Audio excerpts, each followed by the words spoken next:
El tema era que cuando se planteó lo de que venía y que el 1 de marzo, pues también llevábamos ya tiempo, algunos de comisiones, que también queríamos traer a los familiares de Marcelino, para que sirviera de homenaje de Izquierda Unida también a Marcelino Camacho. Decir que lamento el vídeo que se ha puesto, con la ayuda de Juan, lo hemos bajado nosotros, de Juanito Jiménez, lo hemos bajado nosotros, pero a mí me hubiera gustado tener más tiempo para buscar algún vídeo donde estuviera Josefina, se viera la participación de Josefina también en la vida de Marcelino, pero la verdad es que ha sido ya imposible. Ahí en YouTube hay vídeos, hay interesantes, hay uno montado que es precioso también, de no sé qué televisión, donde están los dos en el reportaje completo.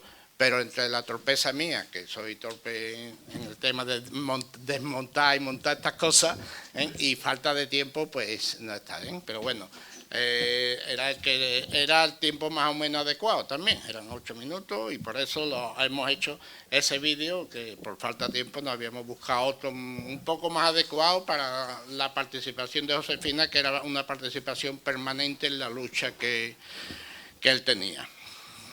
Decir que bueno, que es muy grato tener esto otra vez lleno, que el homenaje a Marcelino desde Izquierda Unida, que en este caso, porque ya se le ha hecho un poco a nivel institucional, se compone también, como habéis visto, hay una serie de fotos colgadas, que son fotos de las visitas que ha tenido en el Viso, pero también de las visitas en la comarca. Hay fotos que son de Alcalá, y además hay un tipo que no sé qué nombre, un collage se llama, un collage de prensa, precisamente de distintos periódicos, que por eso están expuestos también para resaltar un poco este homenaje que desde Izquierda Unida del Viso estamos haciendo. Por lo tanto, en la mesa tenemos, el nombre no me había quedado, Nacho Pérez, que es responsable de Cultura de Comisiones Obreras de Unión Provincial. Tenemos a Marcel, que ya la mayoría lo conocéis porque habéis estado también allí arriba, y por lo tanto yo en principio le dejo la palabra a Nacho. Buenas tardes a todas y a todos, voy a ser bastante breve. En primer lugar, disculpar la ausencia de Carlos Aristu, secretario general de la Unión Provincial de Comisiones Obreras, que no ha podido estar aquí con nosotros y con nosotras debido a un problema personal. Y bueno, en su ausencia pues estoy yo, que soy responsable de Cultura del Trabajo, para ser más específico de lo que ha dicho el compañero. Y bueno, en segundo lugar, pues también dar las gracias a la Asamblea de Izquierda Unida de aquí del Viso del Alcoy por acoger este homenaje y contar con Comisiones Obreras para la organización de este acto. Ya yendo a lo que es la presentación del propio libro, para nosotros también, para Comisiones Obreras, pues también es un honor, como ha dicho también Paco, que el libro cuente con un premio de nuestro secretario general, Unai Sordo, con el que hace pues un resumen y una valoración del libro que a nosotros nos enorgullece que la editorial y el propio Marcel pues haya contado con Unai para incorporar unas palabras en el libro, ¿no? Ahí Unai viene a referirse a lo que ha dicho un poco también Marcel en la entrevista, que hemos estado así un poco escuchando como con el oído así puesto, que bueno, ¿no? El libro recoge la historia del movimiento obrero en España, desde sus orígenes hasta en el momento en que Marcelino escribió sus apuntes, que fue prácticamente la fundación de Comisiones Obreras. Recoge aspectos de esa lucha del movimiento obrero bastante destacados, no solo en España, sino también a nivel internacional, como fue la fundación de la Asociación Internacional del Trabajo, y también en España, bueno, cómo se extendió eso en la fundación de UGT en el siglo XIX, y luego pues se centra mucho el libro en la lucha del movimiento obrero del siglo XX, sobre todo dedica gran parte a la República y a la Guerra Civil, y luego pues la propia configuración de Comisiones Obreras. Lo que sí es verdad es que no hace un recorrido no solo histórico, sino también, como ha dicho antes Marcel, pues que va deteniéndose en las enseñanzas que ese proceso histórico estaba generando en el germen de comisiones obreras y en el germen del movimiento sindical como se entendía en aquella época, que era no solo la lucha por las condiciones materiales de la clase trabajadora, sino también la lucha por las libertades y la democracia, ¿no? El proemio de Noé pues, destaca también, fijaros, epígrafes del libro con los que nos podíamos identificar ahora porque en los debates de actualidad, ¿no? Ahí destaca, por ejemplo, epígrafes como un sindicalismo fundamentalmente reivindicativo, aunque no exclusivamente reivindicativo, el sindicato como organización de masa, combinar la lucha legal con la extralegal, la unidad sindical, la clase obrera homogénea en lo económico no lo es en lo político o en lo religioso, la concepción de los sindicatos como correa de transmisión de los partidos es contraria al sindicalismo revolucionario y la unidad. En definitiva, son, como destaca Unai, y como recoge el propio libro, ¿no? Son epígrafes de esos apuntes que son de plena actualidad, que están en el debate de comisiones obreras, que están en el debate del movimiento obrero, que están en el debate de la propia izquierda actualmente y que es la esencia de comisiones obreras también en la actualidad. Y sobre eso, pues bueno, se va a extender ahora Marcel y, como digo, pues nada, pues muchas gracias a la Asamblea de Izquierda Unida por contar con nosotros.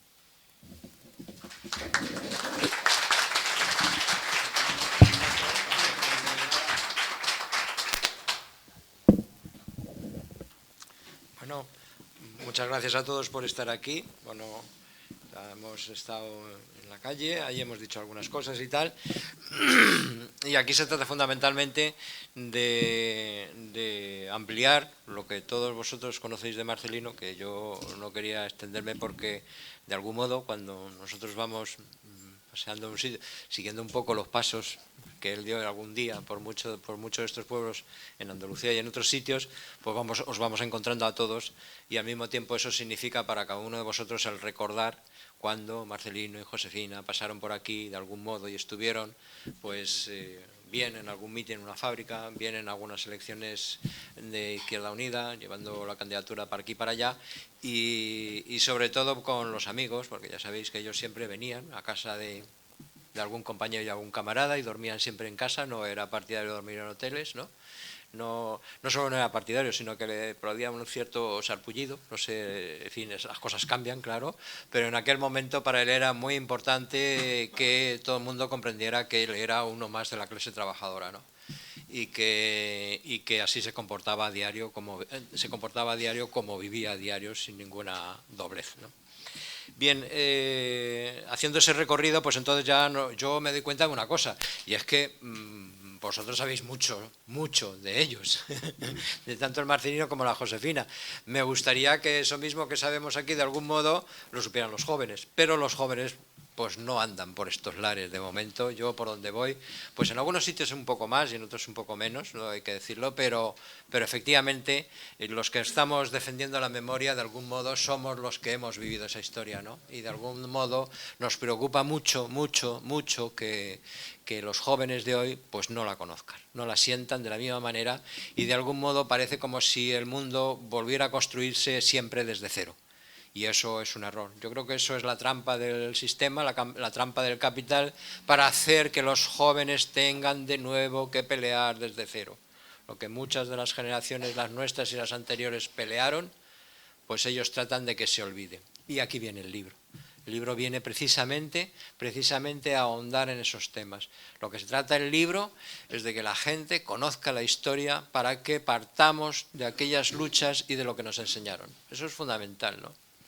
Porque la historia de la humanidad se ha escrito, pero no por los trabajadores, no se ha escrito por los esclavos, ni por los siervos, ni por los trabajadores del campo, ni por los trabajadores de la fábrica, ni por los médicos. Ellos no la escriben la historia, parece como si no existieran ni las enfermeras, ¿no?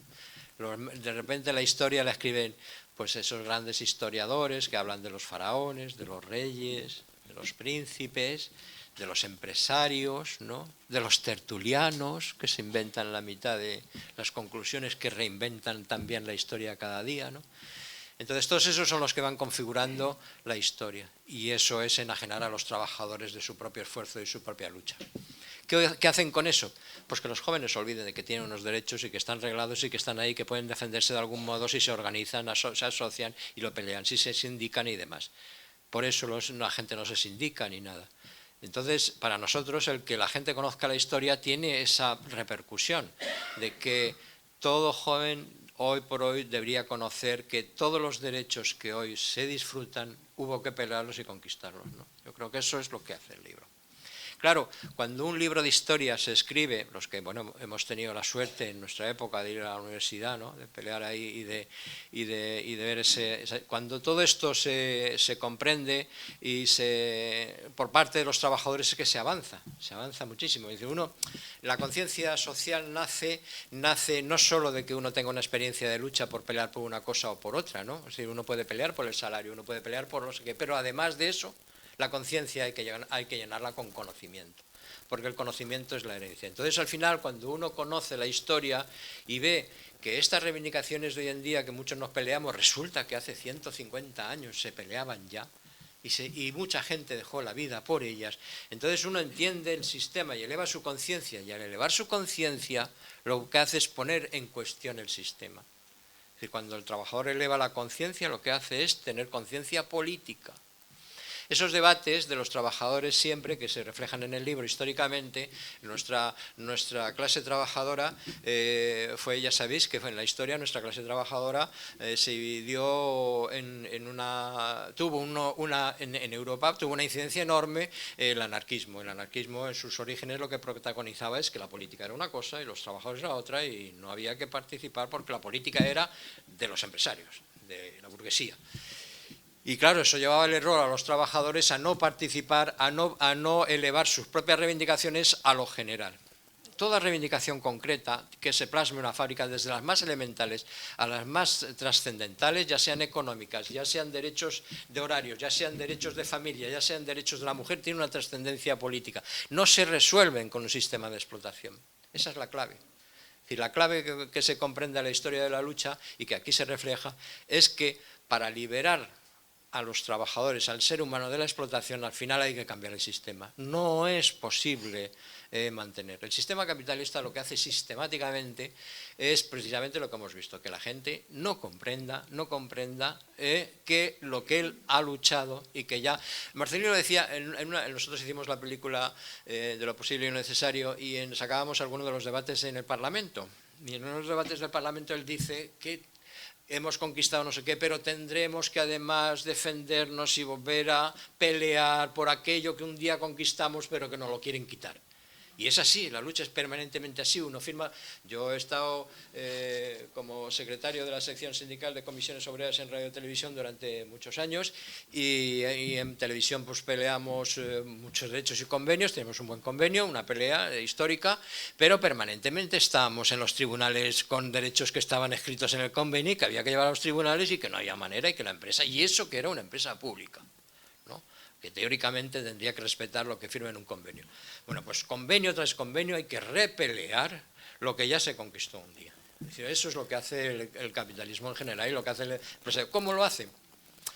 Bueno, pues aquí en el libro se refleja y se estudia cómo en los diferentes periodos el sistema cambia las formas de producción, y al cambiar las formas de producción cambian los escenarios de lucha. Y es que eso es fundamental, es decir, cuando a ti te cambian el escenario de la lucha, y entonces tú cuando te organizas para luchar, te organizas en la fábrica, te organizas en tu sitio, pero si te quitan la fábrica y te quitan tu sitio, ¿dónde te organizas? ¿Dónde luchas? ¿Dónde peleas? ¿Dónde está el empresario? ¿Con quién negocias? ¿Con quién convenias? Si el empresario se ha diluido, si antes el empresario era uno y ahora son 100 empresas, ¿cómo negociamos eso? Eso es lo que hace el capital a lo largo de la historia, sistemáticamente. Cambia el escenario, porque al cambiar el escenario cambia el modo de lucha. Los trabajadores tienen que organizarse de otra manera para poderse defender, porque ya no están en la misma situación, ¿no? Un ejemplo que podemos ver, en esto es bueno leer el libro porque lo vamos viendo a lo largo de la historia, cómo eso se produce y cómo eso luego se sacan conclusiones, ¿no? Hoy, para que esto que digo, y si no habéis leído el libro y lo podéis ver, pues lo podéis contemplar, pues examinar un poco el día de hoy, ¿no? Examinar el día de hoy, luego podemos hacer hacia atrás el ejercicio, ¿no? Si examinamos el día de hoy, el escenario de los trabajadores ha cambiado radicalmente. En los últimos 15, 20 años, los trabajadores han cambiado la forma de trabajar y están cambiando aceleradamente a más. Los trabajadores nosotros teníamos grandes empresas. Nosotros en nuestra empresa, en Radio Televisión yo cuando entré en Radio Televisión éramos 14.000 trabajadores distribuidos en toda España. He estado en asambleas ahí en el centro de Sevilla, he estado en muchos sitios, en las emisoras de Radio Nacional en todas las de Andalucía, que había en ese momento, haciendo elecciones con pequeños grupos de trabajadores, etcétera, pero en una sola empresa con un solo convenio, ¿vale? Yo ahora cuando veo Radio Televisión ya no es una sola empresa con un solo convenio, es una pública. Las productoras han salido, la mayor parte de la gente que está produciendo para la televisión está en otras empresas, está fuera de aquí. Luego, ¿cómo yo movilizo a esos trabajadores que ya no son 1.000, sino que son 50? ¿Cómo les reúno? Vale, ese fue un escenario. El primer escenario que hicieron aquí con la crisis fue el desgregar y expulsar a las empresas. El segundo escenario que vino después y que está viniendo ahora y que lo vemos ahora, hago saltos enormes, pero es para que comprendamos el tema. El segundo escenario hoy es el teletrabajo. O sea, la tecnología avanza, ¿vale? Cambia el modo de producción porque cambia la tecnología. Antes nosotros en nuestra empresa era muy tecnológica. Cambia la forma de producción, cambia esa tecnología. Y llega la digitalización, llegan los ordenadores, llega todo eso, y eso ha cambiado la forma de trabajar. Los trabajadores de antes ya no son los mismos de ahora, ni trabajan de la misma manera. Entonces ahora mismo los trabajadores los tenemos que trabajar en la empresa. En mi empresa ahora mismo hay como un 40%, 30% que está en teletrabajo, pero eso sucede así en montones de empresas, eso ha ido muchísimo más deprisa de lo que todo el mundo pensaba, es decir, tremendo.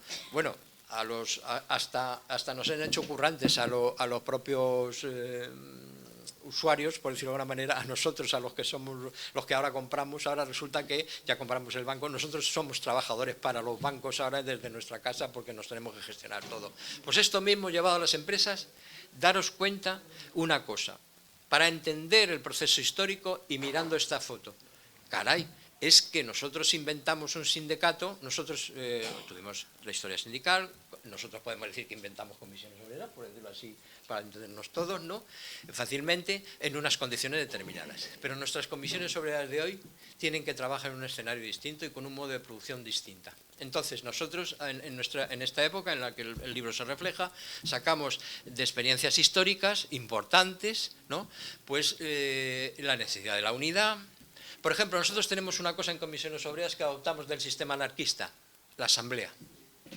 La asamblea de trabajadores, de todos los trabajadores, es un patrimonio que sale posteriormente, democrático, en el que nosotros como comisiones obreras hemos dado un valor tremendo a que los trabajadores se expresaran unitariamente y decidieran unitariamente a por dónde ir. Las concepciones anteriores del sindicalismo eran los afiliados, los que se reunían, aprobaban y los afiliados decidían, pero no todos los trabajadores están afiliados a los sindicatos, otros quedaban fuera, nosotros no. Trajimos la experiencia de que todos los trabajadores estuvieran o no afiliados, votaban, decidían, ¿de acuerdo? Bueno, pues esa particularidad que nosotros teníamos en la esencia de comisiones obreras nos la han roto, nos la han roto. ¿Por qué? Porque no se pueden hacer asambleas, porque ¿cómo haces una asamblea con el 40% de la plantilla que está trabajando en su casa? Entonces, ¿qué inventamos? ¿Qué tenemos que hacer nosotros para hoy poder, con los modos de producción actuales, organizar a los trabajadores y que trasladen, al menos, los derechos que antes tenían en una empresa, en una fábrica, a su casa donde está trabajando? Es decir, ¿y cómo participa ese trabajador en las decisiones de qué se hace y qué es conveniente hacer o no?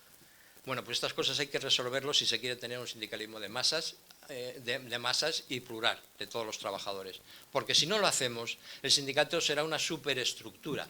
Pero no ya porque el sindicato quiera o no, sino porque el modo de producción capitalista hoy conduce a eso, inexorablemente. Porque si no, nos tenemos que hacer, cada sindicalista tiene que ser un puerta a puerta. Bueno, os dejo aquí las comillas de este tema para que entendamos la trascendencia que tiene el analizar en cada periodo histórico el modo de producción, cómo se trabaja, cómo ha estructurado la empresa la forma de trabajar. Luego deciros otra cosa. El modo de producción no lo controlan los trabajadores, ¿de acuerdo?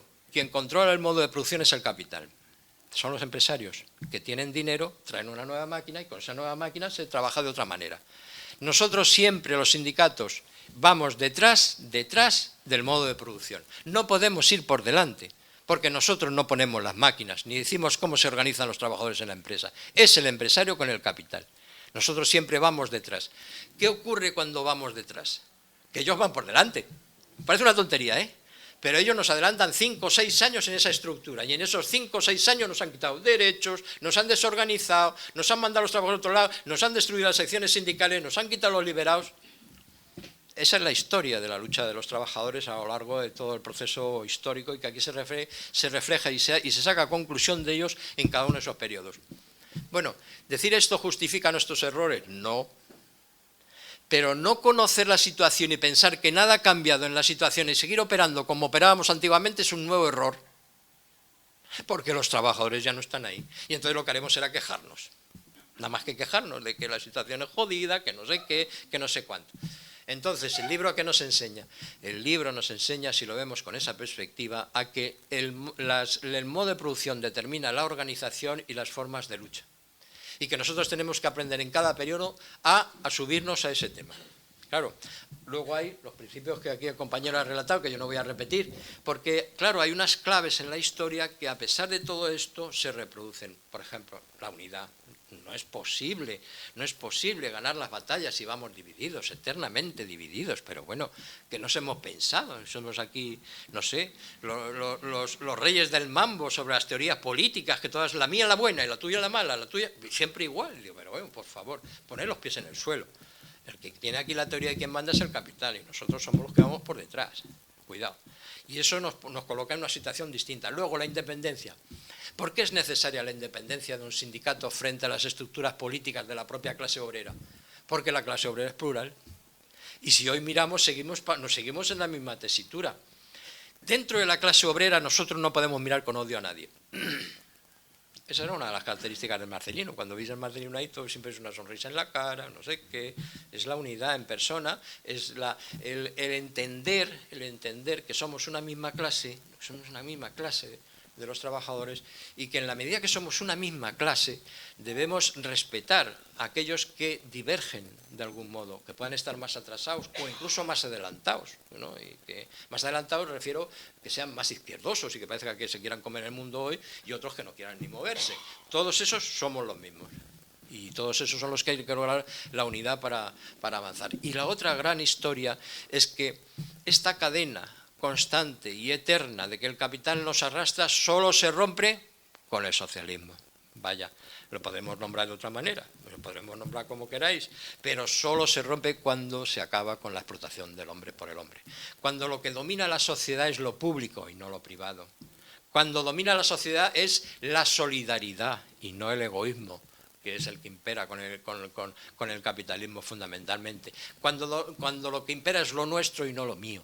Son muchas características que hacen prever o vislumbrar lo que puede ser un futuro de la humanidad sin clases, sin explotadores. Eso lo decía el Marcelino, tenemos unos cortes preciosos de él cuando él dice, cortes digo de vídeo y de declaraciones, cuando él dice, hombre, es que esto... Cuando los trabajadores, pues cuando acaben los explotadores, lo dice así con una media sonrisa sabiendo que es una cosa larga a construir y difícil, pero no hay salida, no hay salida. Aquí los que crean que en un sistema de conservación del actual, por ejemplo, de esta especie de democracia formal eterna que parece que nunca cambia nada, va a resolver las cosas, está equivocado. Está plenamente equivocado. Lo que resuelve aquí el futuro de la humanidad no es ganar solo unas elecciones, es que dejen de estar los explotadores, porque si no volveremos a tener las mismas dinámicas y los mismos ciclos, si es que no hay vuelta sobre ese tema. Al final solo habrá una sociedad realmente democrática y avanzada, como en el libro esas cosas se expresan, las dice también en el libro, en el parámetro en ese momento, cuando en nuestro caso quien domine sea lo público, con quien determine las condiciones del mercado sea el sector público y no el sector privado. ¿Qué quiere decir eso? Que cuando el sector público aquí tenga el 70% de la economía, entonces hablaremos otro lenguaje. Pero mientras tanto no. Es decir, si lo que hacemos es cada vez, por ejemplo, en lo público tenemos menos sanidad y la privatizan, pues retrocedemos. Si cada vez en enseñanza, en menos colegios públicos tenemos más privados, pues retrocedemos. Y esa es la clave de la historia. Y entonces ahora mismo es una permanente. Lo que hemos tenido en el último periodo ha sido un avance sustancial entre el austericidio, el tacherismo y demás, un avance sustancial de la privatización. Luego hemos tenido un retroceso de esa perspectiva de acabar con la explotación, en este sentido de humanista, de acabar con la explotación. Es decir, que solo el ser humano podrá avanzar en la medida que la explotación se acabe. Bueno, esas son las claves del libro. Yo lo que he hecho aquí es ponerlas en el presente para no hablaros de los califas y cómo se luchó con los califas, o cómo se acabó con el servilismo, o cómo fue las grandes huelgas revolucionarias españolas, que las tenéis todas ahí. La ventaja del libro es que las tenéis y luego al final, fijaros, cuando lo hacían, eso lo hacían en Carabanchel, hay una especie de coletillas y reflexiones que te traen al hoy las reflexiones de entonces. ¿Por qué? Pues para entenderlas, para entender de que aquello ya se peleó en otras condiciones distintas, pero que se peleó. Si no, es que estaríamos en un permanente redescubrir de la historia, redescubrir el momento, como si las cosas no hubieran pasado, que es realmente lo que quiere el capital. Bueno, pues como ya me enrolla bastante, que yo me enrollo mucho, cosa que es una particularidad nuestra, en general, de familia, y que me pasa a mí, le pasa a mi hermana, le pasa a mi madre, le pasa, por supuesto, a mi padre, porque ya le conocéis, los que le conocisteis, y bueno, pues ahí está. Y lo importante de todo esto, pues es el debate. O sea, yo no quiero relataros el libro, punto por punto, porque me parece que hablar de la historia en estos términos que os he contado nos suscita más a nosotros discutir con ellos. Nosotros hemos discutido en cosas como esta, pues con compañeras que hacían camas y que traducían todo esto a cómo, el por qué haciendo camas, o a gente de la sanidad, o gente, todo eso, porque es de eso de lo que hay que hablar. Hablando de eso, o sea, traduciendo lo que nosotros, como ya creciditos que estamos, tenemos en la cabeza, si somos capaces de traducirlo al hoy para decirse a los jóvenes nos entenderán. Si nosotros no traducimos al hoy estas reflexiones para los jóvenes no nos entenderán, porque seguiremos empezando desde cero. Nosotros tenemos la obligación de, con nuestra historia, hacer esta reflexión y llevarla al hoy, para que la gente lo entienda y los jóvenes lo entiendan. Y entonces, efectivamente, se transformen en jóvenes inconformistas, rebeldes, que es lo que deben de ser, con una sociedad que se lo quita todo eso. Es nuestra obligación como mayores, por eso nos dedicamos mucho a la memoria, ¿no?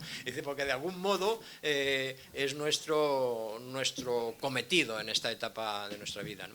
Bueno, pues nada, no sigo, pues si no, venga.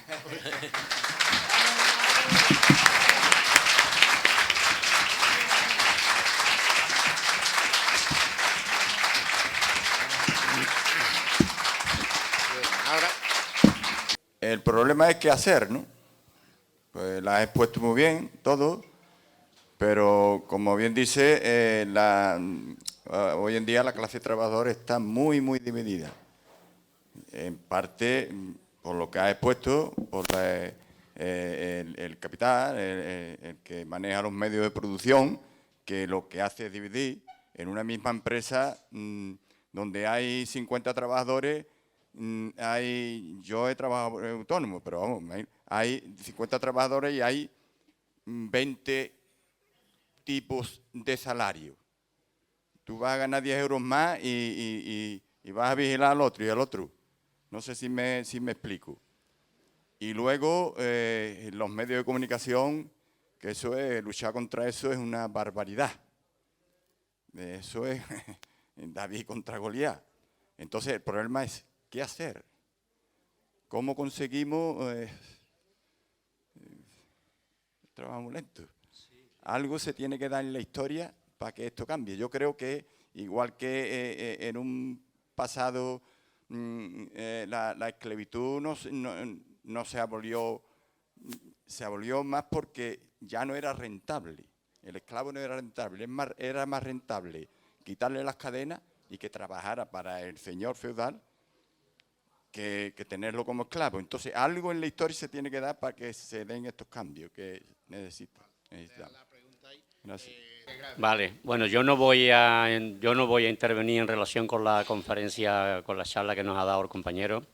Yo simplemente creo que hay que agradecerle al compañero Paco Argaba el trabajo enorme que le ha supuesto y en la organización de este acto, porque el acto, tanto el acto de rotulación del Boulevard como esta conferencia, en buena medida se debe al trabajo de Paco, primero en relación con el Ayuntamiento y luego después pues en relación con Izquierda Unida. Por tanto, yo no voy a entrar en el debate o en la, sino agradecerle, al menos yo se lo agradezco, el trabajo que nos ha hecho.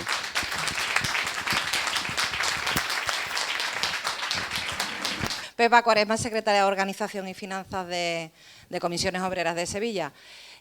Agradecer a Paco la iniciativa que ha tenido, que la verdad que nosotros estamos muy orgullosos de cómo se ha reconocido.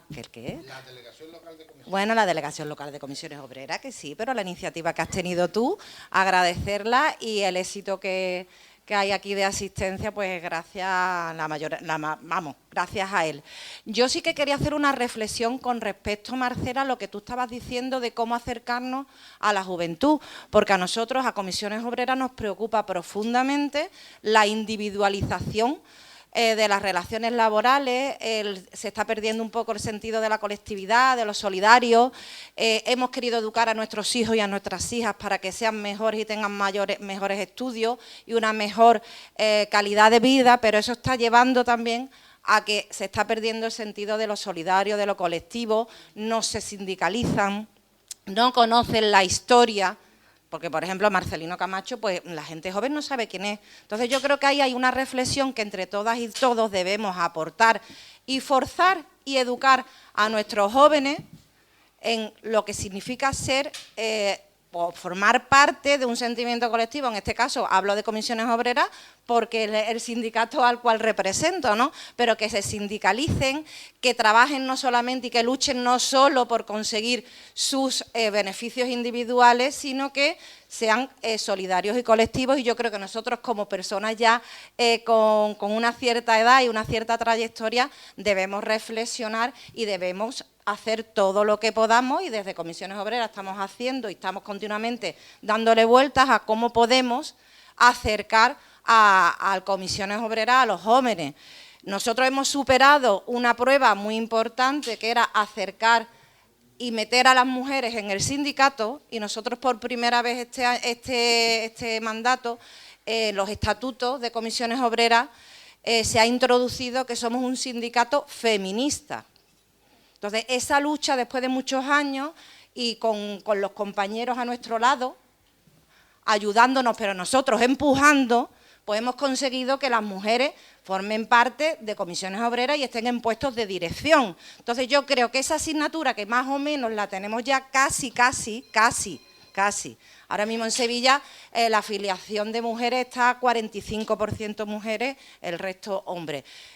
Nuestro propósito es que esté equiparada, que incluso alguna la supere, porque creo que somos un poquito más de mujeres y hombres, ¿no? Entonces, como hago esta reflexión de que nos hemos puesto en el chip de conseguir que las mujeres se incorporen al sindicato y estén en puestos de dirección, debemos entre todas y entre todos hacer lo mismo con nuestros jóvenes, que al fin y al cabo son los que nos van a representar y son los que dicen que nos van a pagar las pensiones. Entonces tenemos que conseguir, y yo creo que es una reflexión, y a ver cómo lo hacemos, Marcel, porque es muy complicado. Nosotros siempre decimos que en los institutos de formación profesional debe estar presente el sindicato o los sindicatos. Vuelvo a hablar de comisiones porque, claro, es que es mi sindicato, pero que tienen que tener el sentido de para qué sirve afiliarse a un sindicato y cómo acercar a la historia de la transición, la historia del franquismo, cómo acercarlo, porque casualmente siempre llega a final de curso y no les toca hablar del franquismo, no les toca estudiar la figura de los sindicatos, es que nunca, de la lucha obrera. Entonces, bueno, a ver cómo, yo sé que es una pregunta complicada, pero a ver cómo lo hacemos, a ver cómo lo hacemos. Gracias. Mi experiencia, en el sentido que tú dices, Pepa, el tiempo que yo estuve en la universidad, la historia económica de España, cuando llegó el movimiento obrero y el sindicalismo, la propia profesora habló de sindicalismo, de UGT, de los anarquistas y tal, de antes de la República, y los sindicatos que existían en ese momento. Eso fue en el 2004. pero de lo que es la historia del movimiento obrero desde la República para acá, no fue capaz. Y hubo compañeros que, como me conocían, me decían, no, pero esa parte la puede dar Paco. Y bueno, claro, y yo hablé un poco de lo que fue nacimiento de comisiones, de dónde viene el movimiento obrero después de la República.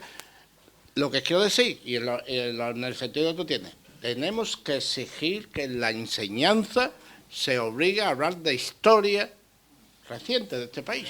Es decir, no hablar solo de la República, no hablar solamente de lo que es memoria histórica, que ya se está hablando un poquito, sino lo que es historia del movimiento obrero en sí y del movimiento sindical. Ahora, ¿cómo vamos a meterlo en la enseñanza? Ahí es donde los enseñantes teníais que pedir, bueno, teníais, no sé si hay muchos aquí, pero pedís. Bueno, yo primero quiero agradecer, a Paco ya se lo ha agradecido Juan y la compañera de comisiones.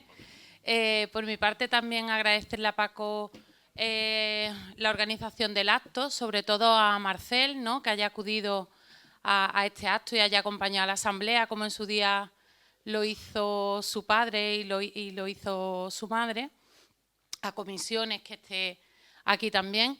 Y luego unirme a la reflexión que estáis haciendo en relación a la incorporación de la juventud al movimiento obrero, a la necesidad de la memoria histórica también del movimiento obrero, porque la clave está en la educación, como hemos dicho. Las leyes, además, educativas amparan que la juventud en los centros educativos aprenda de este tipo de cosas, pero luego está pues la labor del docente, que muchas veces, por no meterse en determinados temas peliagudos, pues no da este tipo de información o formación, o no educa a los alumnos y a las alumnas en este sentido, igual que no lo hacen en memoria histórica.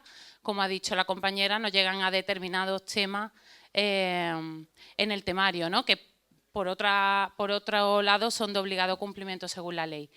Entonces yo creo que es un poco lo que se está haciendo aquí hoy. La labor es de todos, no solo en nuestro puesto de trabajo, no solo en nuestra labor diaria, como ha dicho la compañera, de sindicarnos y de defender los derechos colectivos de todos los trabajadores y las trabajadoras, de tener conciencia de clase y de saber que aunque seamos autónomos, autónomas, aunque tengamos un puesto de trabajo fijo, seamos funcionarios, al final todos y todas, la mayoría de los que están, bueno, todos los que estamos aquí somos clase trabajadora, y eso no se nos puede olvidar, no podemos perder ese punto de vista.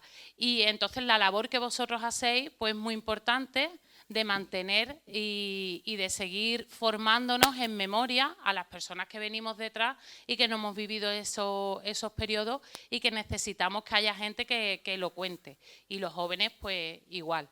Así que nada, simplemente que no desfallezcáis, porque la labor que hacéis de memoria es muy importante. Muchas gracias. Yo más que nada para hacer una reflexión más o menos de, hombre, que ya quiera o no, los que estamos aquí tenemos ya cierta edad, claro, y hemos pasado por una etapa que, aunque estábamos en el capitalismo, pero el capitalismo, esa es una reflexión que me hago yo, el capitalismo estaba un poquito verde, entre comillas, vamos, estaba un poquito verde. Entonces, los trabajadores, como se formaron muchas empresas, y entonces empresas muy grandes, pues ahí los sindicatos, hombre, ahí tuvieron fuerza. El problema que yo veo es que la sociedad ha cambiado completamente. Entonces, es lo que ha dicho Marcela, es que ahora con las tecnologías, ahora, aunque somos obreros, es otro tipo de trabajo, esto es, no sé, yo soy un pesimista, siempre lo digo. Yo creo que esto va a costar mucho trabajo unir mucha gente, y que seamos solidarios como éramos antes, porque antes éramos muy solidarios. Pero claro, yo pienso que el capital está un poquito verde y el capital no ha ganado, ¿eh? Hasta ahora no ha ganado, pero por golear. ¿Cómo lo hacemos frente a eso? Es que es difícil, ¿eh? Es difícil. Yo, no sé, creo que hay... y otra cosa, se iba. Otra cosa que voy a decir, no se habla ya de la clase obrera, se habla de la clase media. La clase obrera, ¿por qué no se habla? Si es que somos todos obreros, la inmensa mayoría, todos obreros. Pues no se habla de la clase obrera. Es que una persona que gane 2.000 o 3.000 es un obrero, está haciendo un trabajo. No se habla de eso. Y en mis tiempos sí se hablaba y todo el mundo éramos conscientes y íbamos para adelante. Ahora es muy difícil esto. Yo no sé los sindicatos cómo lo van a hacer, pero que lo tienen muy difícil, ¿eh? Nada más. Realmente es que o sea, lo que hacéis de algún modo es plantearme a mí todos los problemas que ahora mismo hay, lo cual fijaros si es difícil. O sea, porque todos estamos en la misma ansiedad. Todos estamos en la misma ansiedad. Nosotros quizás lo vivimos de otra manera porque hemos tenido otras experiencias, pero la ansiedad es la misma. La ansiedad es de un sistema que de algún modo lo que hace es pretender recortar a los trabajadores sus derechos, y si no lo puede hacer aquí, pues se va a Singapur, y si no lo puede hacer, y entonces bueno, pues ahora tenemos los de Ferrovial que se van a otro lado y no sé qué, y de otro poco. Esta mañana había uno que preguntaba y decía, ¿y si los 35 del IBEX se van? ¿Qué hacemos? Si se van todos, ¿qué hacemos en este país? ¿No? Claro, bueno, entonces dice, pues esa es la irracionalidad del capital respecto al ser humano y respecto a la educación, porque el capital no tiene fronteras, las fronteras no las ponen a los trabajadores, lo de puntos y rayas, puntos y rayas, puntos y rayas, no la han puesto los trabajadores ni el ser humano, lo ha puesto un interés determinado. Y ellos mismos se la saltan cuando les interesa. Bueno, pues ese es el panorama, ¿no? Eso es lo que tenemos ahora mismo encima. Luego, antes de poder decir cosas, o poder intentar decir cosas, decir que en la lucha de los trabajadores nunca hubo mejores condiciones que hoy. Os puede sorprender. Pero en la lucha de los trabajadores, cuando se mira la historia para atrás, nunca hubo mejores condiciones de las que estamos dando la batalla nosotros hoy. Todas fueron peores. ¿De verdad? Las nuestras fueron peores. Las nuestras fueron peores, no sé. Yo a veces cuando hablan esto y yo recuerdo las historias, porque claro, yo como me ha tocado una vida, pues eso, que desde los 4 años en los brazos, en las comisarías, después esperando en la fábrica, no sé qué, en algunas marchas de la Perkins, en las concentraciones en la Gran Vía frente a sindicatos verticales. Bueno, todo eso era peor. No me vengáis con cuentos, todo eso era peor. Hoy vivimos mejor, ¿vale? Entonces eso, no se puede negar que la humanidad avanza, a pesar de avanza. Lo que pasa es que el sistema capitalista, cada vez que avanzamos en determinadas condiciones y ganamos espacios, se traslada a otros sitios. Pero eso es lo que hay que saber. Es necesario saber eso, porque si no podemos caer en la autoflagelación. No, nosotros somos viejos y desapareceremos, ¿vale? Pero los que vienen en mejores condiciones. Incluso aquellos que se lanzan a las tragedias viven en menos condiciones, van buscando mejores condiciones. Esa es la realidad humana. Vaya, y entonces hay que abrir un poco el espectro para darse cuenta de eso. Ahora, ¿qué se puede hacer? Bueno, yo no creo en forma... Cuando se apela a esto es que apelamos a un Dios, que nos resuelva un Dios esto, que esto es muy jodido. No hay dioses, no los hubo nunca. No los hubo nunca, de verdad. Ahora, yo creo que ahora nosotros tenemos unas condiciones en que somos capaces, afortunadamente, de poder analizar lo que está pasando. Y lo que tenemos que reorganizar es nuestras fuerzas para dirigirlas en aquellos objetivos que nos puedan sacar de eso. No es más que eso. No es que no tengamos fuerza, no es más que eso.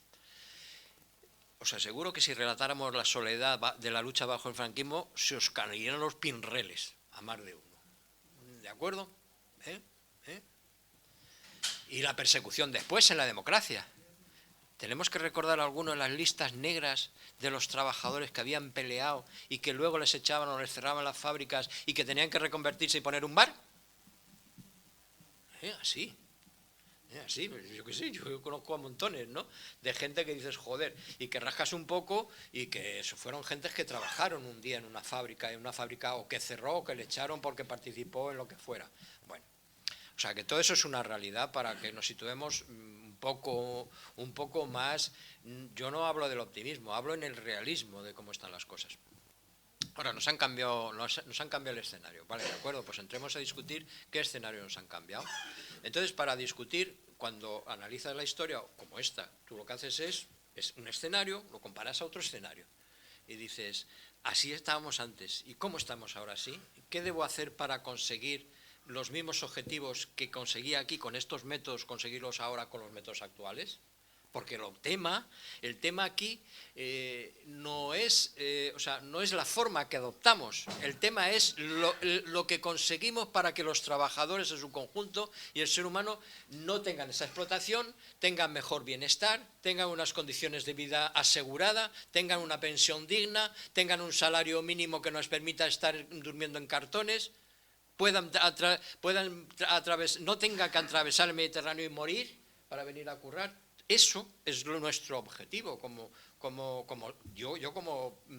luchadores sindicales y que a partir de ahí como luchadores políticos, desde luego. Bueno, pues eso hay fórmulas de hacerlo. Y hay varias. Yo creo que en primer lugar hay que distinguir una cosa respecto al escenario. Nosotros antes hemos peleado sindicalmente por un convenio, ¿de acuerdo?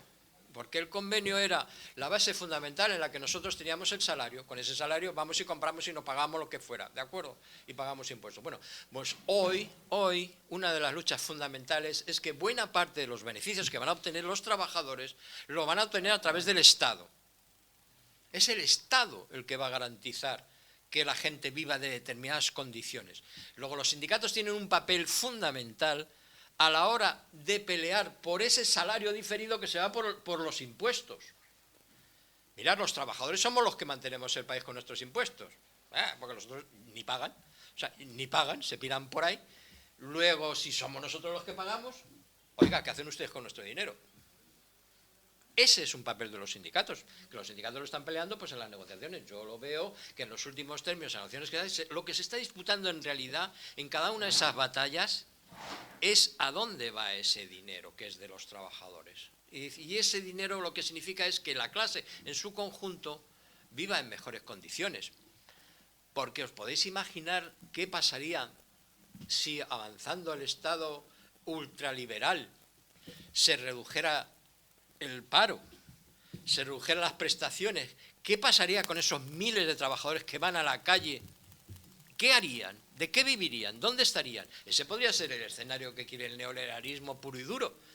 Usted se paga su seguro, usted se paga su médico, usted se paga su historia. Si ahí retrocedemos, lo que hacemos es condenar a esos trabajadores a la miseria. Volver entonces sí que vuelven para atrás. Y ahí es donde tienen los sindicatos una pelea que es de carácter global y que no pertenece a fábrica a fábrica, no pertenece a las secciones sindicales. Pertenece, sí, a que un sindicato sea potente, tenga capacidad de movilización y en momentos determinados acompañe con la movilización la exigencia de que la sanidad sea pública, no sé qué. Son espacios a disputar de carácter social, de carácter general, que antes los sindicatos no tenían tan en primer plano, porque tenían mucho más en primer plano la lucha federal de las federaciones, de los sindicatos, de los convenios, no sé qué, asegurar que el convenio general se aplicase a todos los lados, etcétera, etcétera. Cosa que sigue existiendo porque esto no es un tránsito de hoy a mañana, ¿no? O sea, nosotros necesitamos convenios que no solo se firmen y que sean buenos, sino que luego se apliquen. ¿Pero cómo se aplica? ¿Vamos nosotros empresilla a empresilla? No. Entonces, ¿qué necesitamos? Necesitamos que el sector, que el Estado proteja lo firmado. Si hay policías y muchas multas de circulación cada 2 por 3 por pasar por la calle, si ya te cobran por circular con el coche, si ya te echan una multa por nada, ¿por qué no le metéis una política de persecución a aquellos empresarios que no aplican lo pactado? Y es más, lo legislado. O sea, eso es tarea de los sindicatos. Pelear porque la administración esté ya defendiendo un Estado que en definitiva se ha fraguado sobre ese tipo de cosas.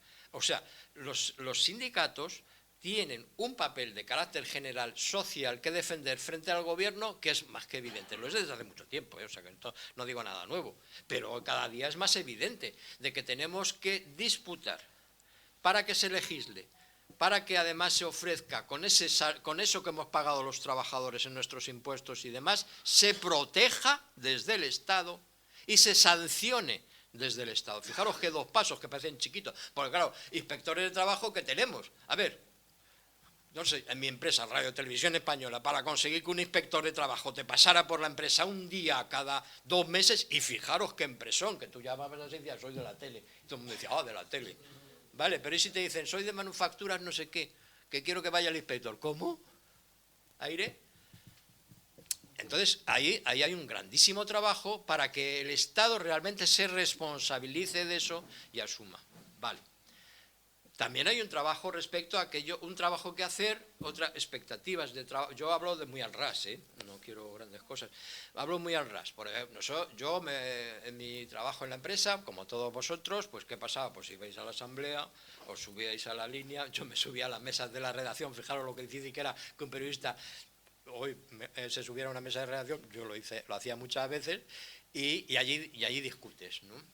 Bueno, pues hoy tengo que ir a subirme a la mesa de redacción, en mi caso, del que mi redactor, que ahora mismo está en su casa. Y a ver cómo hago. Pues entonces ahora los sindicatos, y de hecho de esto se está trabajando también, yo sé que en comisiones se está trabajando, tiene que disputar el espacio digital. El espacio digital pertenece a las empresas, básicamente.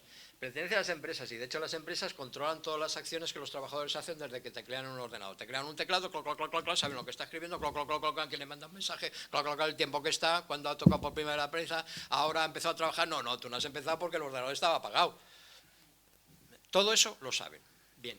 Entonces una reflexión tonta, eso es una reflexión imaginativa, por decirlo de alguna manera. Pero, ¿y si yo apareciera en la pantalla como delegado sindical, en la pantalla de ese trabajador en su casa, y ese trabajador en su casa, sin necesidad de que la empresa interviniera, pudiera hablar conmigo como delegado sindical y yo apareciera ahí una especie de todo? O si yo pudiera manejar como delegado sindical o como representante de los trabajadores la veracidad del tiempo trabajado por un trabajador y que se está saliendo de lo convenido, y le pudiera decir yo desde mi ordenador a su ordenador en su casa y decirle, chato, que tu jornada se ha acabado. ¿Te están pagando esto? Y el otro día, ¿qué? ¿Quién es? ¿Quién habla? Habla tu delegado. Ah, mi delegado. ¿Vosotros creéis que la empresa permitiría hacer eso?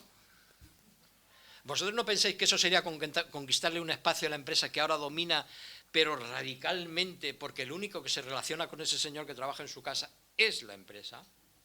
Yo ya no puedo ir a su mesa como delegado sindical. Tened en cuenta que los delegados sindicales y los comités de empresa teníamos derecho en la empresa a acudir a cualquier puesto de trabajo. Yo he estado en el comité de empresa todo el tiempo y a mí ni en las huelgas la empresa me podía prohibir entrar en cualquier punto. Cuando estaba en el comité de huelga, a todos los lados. Y mira que ponían pegas, pero si tú te ponías, allá que ibas, ¿no? Hablo de una gran empresa, pero el escenario ese es el mío, ¿no? Entonces, ¿cómo trasladar eso a lo mismo? Significaría y llegar al ordenador de él allí en su casa, ¿no? Y ya está. Y entonces las cosas cambian. O sea, ¿entendéis lo que ha hecho la empresa? La empresa no solo domina los medios de comunicación, así a nivel... Lo que vemos ahora no es más que la representación ideológica de lo que está sucediendo por abajo. Lo que está sucediendo por abajo es que los trabajadores los desconecta, los desideologiza y los coloca en un plano individual. Ya solo le falta el punto en el que muchos decís aquí, vis a vis, yo negocio en eso. Hay empresas en el sector bancario, que todas las conocéis, en donde está prohibido radicalmente que un trabajador conozca el salario del trabajador de al lado. En la banca esto es muy común, en ING y en otros bancos, ¿no? Más os diré. Claro, la empresa, los empresarios saben de esto. Saben que están controlando eso, que es el instrumento fundamental para controlar el medio. Y además están utilizando esto. Y aquí voy de lo que está trabajando en una legislación, porque en Europa hay cosas. Y aquí yo no sé si dará tiempo a que los sindicatos o comisiones y UGT en un momento, porque yo sé que están estudiando, se plantee como cosas formales legalmente, ¿no?, respecto a esto. hay empresas ¿sabéis que muchas empresas han externalizado los recursos humanos? El anterior jefe de personal, ¿no? Pues ya de repente el jefe de personal es como una especie de burócrata que está flotando, pero realmente la gestión de las nóminas, todo lo demás son empresas específicas. Bueno, esas empresas disponen de todos los metadatos de los trabajadores, de todos. Esas empresas saben cuando el empresario les dice, joder, la cosa anda mal, tenemos que reducir, y entonces le dice a la empresa, ¿a quién reduzco? Esa empresa que tiene metadatos elige a los que reduce. No es ya por los procesos productivos, está claro, pero también los elige por los mensajes que se lanzan unos a otros. Igual que nosotros nos califican nuestros gustos cuando nos metemos en internet y de repente te aparecen las publicidades, porque ya de repente las cosas que te sacan, fijaros, la cosa, lo que te sacan te interesa. ¿Os habéis dado cuenta de la ESA? Te sacan publicidad y resulta que te interesa. Porque a mí me sacan las cosas que yo busco. Busco unas bombillas porque tengo que conseguir, digo, a ver, bombillas. Y luego me llega la publicidad de bombillas, como si nada. Y yo digo, que mira qué bien, me llega la bombilla. Es que es así. Entonces, el metadato tiene esa particularidad que utilizan. Entonces, ellos saben la forma, los comportamientos de esos trabajadores y de ese modo eligen a quién les interesa mantener y a quién poner en la calle. Desde luego, a los que no les interesa tener es al sindicalero, o al que manda mensajes a otros compañeros, oye, ¿te has dado cuenta que no sé qué? Oye, pumba, ¿no?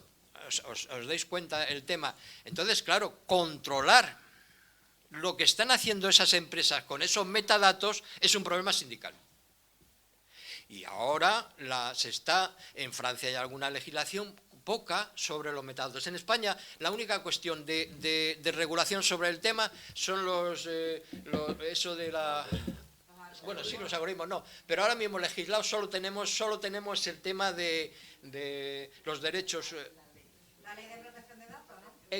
La ley de protección de datos. Es a lo único que te puedes acoger. Lo demás es como una especie de un limbo, ¿no? Y entonces, claro, necesitamos ir más allá en el sentido de decir, bueno, a ver qué hacen esas empresas con los datos de los trabajadores. ¿Tiene derecho el trabajador a decir, mis datos son míos, usted ninguno? Porque según la ley de protección de datos, todos los datos que se sacan son mi propiedad. Y si yo digo que no los pueden usar. Eso está legalizado. Pero ¿quién lo hace? Como tú hagas eso en una empresa, verás a dónde vas. ¿Cómo protegemos el derecho del trabajador a sus datos?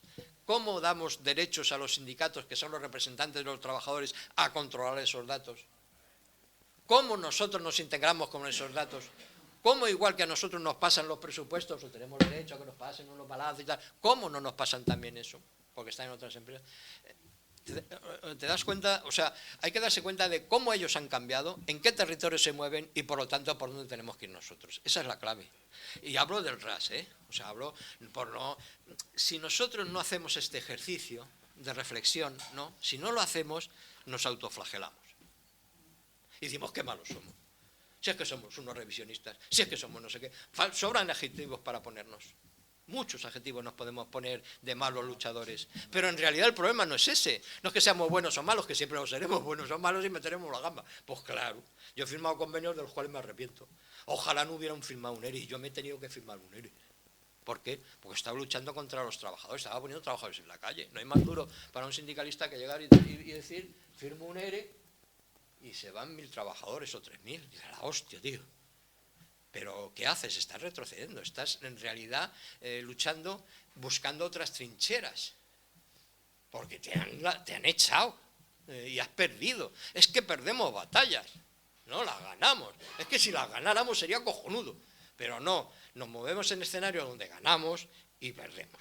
Entonces, yo creo que esos espacios nuevos del algoritmo, de control del algoritmo, de control para qué se utiliza, son espacios nuevos sindicales. Y es una de las claves.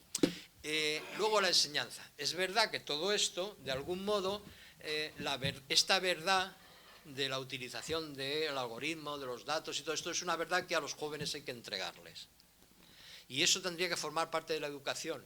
Yo, hombre, creo que a los chavales hay que contarles lo que ha pasado, lo que es el sindicalismo, lo que es la lucha de clases, en esta comprensión. No vayamos a la toma del Palacio de Invierno, vayamos a lo elemental, a lo que se ve, ¿no? Eso hay que hacerlo en la enseñanza. yo estoy convencido, pero no es suficiente hacerlo en la enseñanza. La enseñanza es ahí. La lucha de clases se manifiesta cuando uno es trabajador. Ya está. Y cuando los trabajadores, si antes lo hacían a los 14 años, joder, pues has empezado pronto a aprender, pero ahora se hace a los 20 y tantos, si la gente ha acabado, que ya es otra historia, ¿no? Y se hace con otro conocimiento, ese espacio hay que llenarle, ¿no? Pero la contradicción real es en el puesto de trabajo. Es ahí donde la contradicción definitiva. No digo que sea el inicio, digo que es ahí la contradicción definitiva. Y ahí hay que apuntar para poder eso. Y ahí, claro, los sindicatos tienen un gran papel a hacer para esos jóvenes que entran en las empresas, que no son muchos y que son pequeños, ponerles estos instrumentos en sus manos para que lo sepan. No tenemos los medios de comunicación, como no los tenemos y siempre han sido propiedad del capital, pues así vamos a seguir y tenemos que inventárnoslas. Vale, eso es decir una cosa. Pero nosotros tenemos que saber estar en los medios de comunicación. Es decir, nosotros tenemos que saber estar en las redes, saber estar en los medios y demás. Yo he trabajado durante muchos años, desde cuando yo terminé la carrera y acabó el franquismo en el 67, que nosotros montamos un servicio de información laboral de comisiones obreras en los despachos laboralistas de Atocha, cuando lo del atentado, y después en comisiones obreras cuando legalizamos los primeros locales de comisiones obreras en Madrid. Yo estuve llevando la unidad obrera como era periodista. Eso fue una coyuntura, no pensé como eres el hijo tal, no, yo llegué allí, resulta que sí, porque yo eso no lo he sido nunca. Entonces cuando llegué allí a esto, resulta que como había llegado la legalización, pues había que legalizar las revistas del sindicato, y en este país no se podía legalizar una revista si no tenía un director titulado. Y mira tú por dónde, yo era un titulado y además federado en la esta, y era el único disponible que se atreviera a meterse en el sindicato y a joderse su vida profesional y tirar una revista del sindicato. Y así hicimos en la Unidad Obrera de Madrid legalizado. Y eso fue todo un trabajo de extensión y de tal. Es decir, ahí apostamos fuerte por la política de comunicación. Y nosotros hicimos ahí una buena política, yo creo, en ese periodo, con revistas y publicaciones que llegaron muy lejos. Nosotros tirábamos en rotativa en Madrid, era un periodo distinto. Pero ahora los medios no están en las revistas, están en las redes, están en otros sitios, y entonces hay que estar ahí presentes. Entonces, los sindicalistas deben tener una formación mediática. Yo di muchos cursos para la formación, para hacer ruedas de prensa, para saber cómo controlar eso a los compañeros del sindicato. Bueno, pues el sindicato ahora tiene que también tener una tarea específica para estar en redes, estar no solo a los periódicos que ahora ya están en decadencia y los leen menos gente, no solo a las televisiones que tampoco lo ve la gente, sino la gente está en las redes. ¿Luego qué? Luego hay que aprender a estar en redes. Yo creo que sobre eso sí se han hecho cosas, ¿no? Y bueno, se va más o menos, pero cada sindicalista hoy en sí mismo, tal y como está la tecnología, puede ser un difusor en redes, y debiera serlo. Es una forma de luchar y de pelear y estar ahí. Ojalá tuviéramos los sindicatos youtubers, y habría que apostar por ello, O sea, hay dentro de esa gente hay una técnica de difusión, una técnica de lanzar mensajes, ¿no?, para que otros entiendan, que es muy especial y habría que estudiar. Y es una forma mediática de comunicación que no existía, ha aparecido nueva. Lo que pasa es que son lo que son ahora mismo, como el resto de otros medios. Comparar el Interview con Triunfo, ¿de acuerdo? También existía el Interview y también existía Triunfo. Bueno, pues en las redes con los youtubers también puede existir un youtuber Interview, que son la gran mayoría, y un youtuber Triunfo, por aquello de que nosotros, entendiendo lo que era Interview y Triunfo, nos entendemos mejor, ¿no? Es decir, gente que utilizando el lenguaje, las formas, los tipos, sin embargo, el mensaje que da es distinto. Es distinto, y eso hay que trabajarlo. O sea, eso no sale de la nada, eso hay que hacerlo, hay que apostar por ello, y nos costará tiempo y experiencias positivas y negativas. Cometeremos errores, pero la comunicación está en otros ámbitos, el sindicato tiene que estar también en esos ámbitos, sería el resumen del asunto, y eso requiere, pues eso, claro, son muchas cosas, pero es ahí la cosa. Yo, como soy yo soy del medio, pues entiendo que eso se debe trabajar.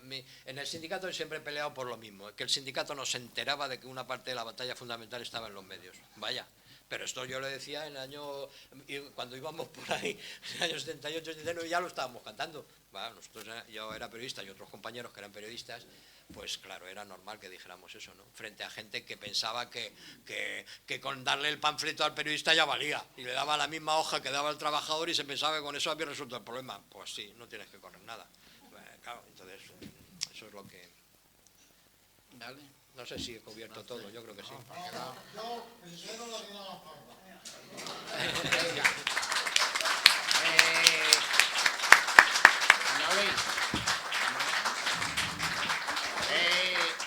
Un segundo nada más. Un segundo nada más. Vamos a ver, porque en esta organización, desde mayo del 2017 estábamos intentando que vinieran algunos familiares. Por descoordinación nuestra más que otra cosa, no llegamos a contactar contigo, y teníamos preparado porque queríamos hacer en aquellas fechas ya, desde entonces estamos pretendiendo hacer el homenaje a Marcelino. Qué bonito.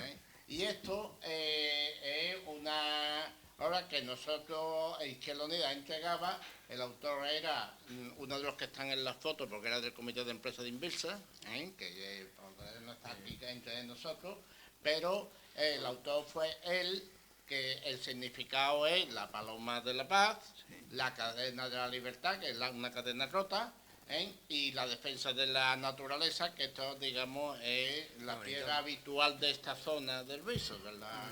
Sí. ¿Sabes? Y entonces, como lo teníamos ahí, lo teníamos preparado y demás, pues qué mejor ocasión que te lo lleve, que era del 17, pero es que desde entonces, entre unas cosas y otras, pues queríamos hacer el homenaje, que ya lo hemos hecho, Muy bonito. Hoy, y hemos aprovechado que ya lo teníamos también preparado, aunque sea del 17, pero... Oye, pues muchas gracias. Muchas gracias. Y levantamos la sesión, ¿no? Os diré que en la casa de mis padres, en la casa de mi madre, Josefina, pues, bueno, como fue dando sitios, las estanterías estaban llenas de esto. ¿Sabéis cuál es el problema que hemos tenido ahora cuando hemos ido? Que las chapas se han ido despegando. Y no sé, qué desgracia. Empezar, o sea, toda una tarea poder llegar a decir esta chapa es de aquí, esta chapa por el tamaño, por no sé qué, en fin, cualquier forma para identificarlas, porque todo esto lo hemos mandado a Salamanca. Todo esto que había de él está en el archivo de Salamanca, todos los objetos, lo que hemos llamado objetos, está allí. Y bueno, hay preciosidades impresionantes, pero vamos, sobre todo el valor que tiene, porque tanto valor tiene aquellas que son preciosas y bonitas, como esas otras placas más sencillitas y tal, de cada sitio, porque cada sitio de eso representa una cosa como esta, que una reunión de gente, de amigos y de luchadores. Pues muy bien. Pues levantamos la sesión. Y luchadoras, ¿eh?